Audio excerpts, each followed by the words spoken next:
Imagina uma cena simples, madrugada gelada, vento baixinho e um cachorro que nunca teve medo de nada, tremendo, sem conseguir latir. Foi assim que começou o caos do Zeca, lá para as bandas de um distrito pequeno, onde todo mundo se conhece, e o silêncio tem nome. Zeca era desses que trabalham cedo, dormem pouco e não ligam para a superstição. Tinha um companheiro fiel, o cachorro Bento, um vira-lata esperto, peito largo, acostumado a acompanhar ele em tudo. Numa noite de lua fraca, Zeca precisou atravessar um atalho para chegar mais rápido em casa. Era uma estradinha de terra que cortava um mato baixo e passava por uma encruzilhada antiga, daquelas com 3 caminhos e nenhum poste de luz.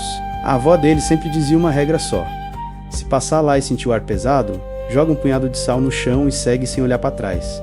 Zeca ria, falava que isso era coisa de gente antiga. Só que quando ele chegou perto da encruzilhada, o Bento parou como se tivesse batido numa parede invisível. O rabo encolheu, o pelo arrepiou e ele começou a chorar baixinho, do jeito mais triste que Zeca já tinha ouvido. Zeca puxou a guia, o cachorro não foi. Aí, do lado esquerdo da estrada, veio um som seco, como se alguém estivesse pisando em terra molhada.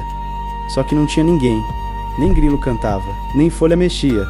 E o ar ficou diferente, como se a noite tivesse ficado mais próxima do rosto dele. Zeca tentou acalmar o Bento, mas o bicho começou a rosnar por nada, olhando para a altura de gente. E aí aconteceu uma coisa que ninguém acredita quando ouve.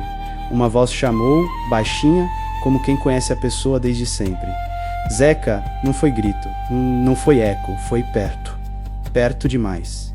Zeca travou. O Bento começou a puxar para trás, desesperado, querendo voltar. E então a voz chamou de novo, mais doce, mais íntima.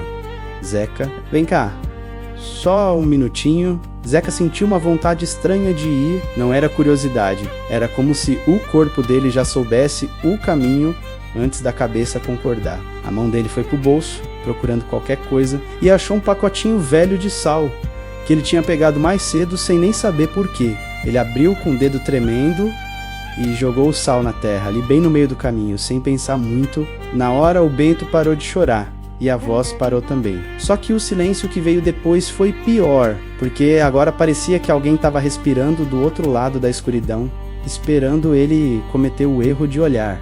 Zeca começou a andar, puxando o Bento, e dessa vez o cachorro veio, colado na perna dele, como se quisesse virar sombra. A cada passo, Zeca sentia um arrepio subindo pela nuca, como se tivesse alguém bem atrás. Ele segurou a coragem com os dentes e não olhou, mas quando já estava saindo da encruzilhada, ouviu um barulho que gelou o sangue, o sal, no chão. Começou a estalar, como se algo tivesse pisando em cima, como se alguma coisa tivesse tentado passar e não conseguiu. E aí uma última frase saiu do escuro, agora sem doçura nenhuma, com raiva contida. Tá protegida. Hoje, Zeca chegou em casa branco, suado, frio. Bento entrou e foi direto pro canto, se enfiou embaixo da mesa e ficou lá, tremendo. No outro dia, Zeca voltou de manhã para ver o lugar, só para provar para si mesmo que era besteira. E viu uma coisa que ele nunca contou sem gaguejar.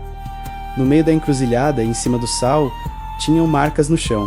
Não eram de pé de gente. E não eram de bicho comum. Pareciam dedos longos, arrastados, como se alguma coisa tivesse tentado atravessar a linha, mas tivesse sido empurrada de volta. Zeca não passou mais ali, e o Bento, que era valentão, nunca mais cruzou aquela direção nem de dia. Agora me diz, se um cachorro que não tem medo de nada chora daquele jeito, você confia em quê? No que seus olhos veem ou no que sua pele sente? Se essa história te deu aquele arrepio gostoso, deixa o like agora, comenta aqui embaixo o que você acha que tinha naquela encruzilhada. E compartilha com alguém que adora um caos sombrio. Segue a gente para não perder a próxima prosa, porque aqui sempre tem história que o povo conta e que a gente não esquece. E eu quero saber de você. Na sua cidade tem alguma estrada, ponte ou encruzilhada que o povo evita? Conta nos comentários. Obrigado de coração a todo mundo que tirou um tempo para assistir até aqui, de verdade. E um muitíssimo obrigado aos novos inscritos. Sejam bem-vindos à casa de vocês.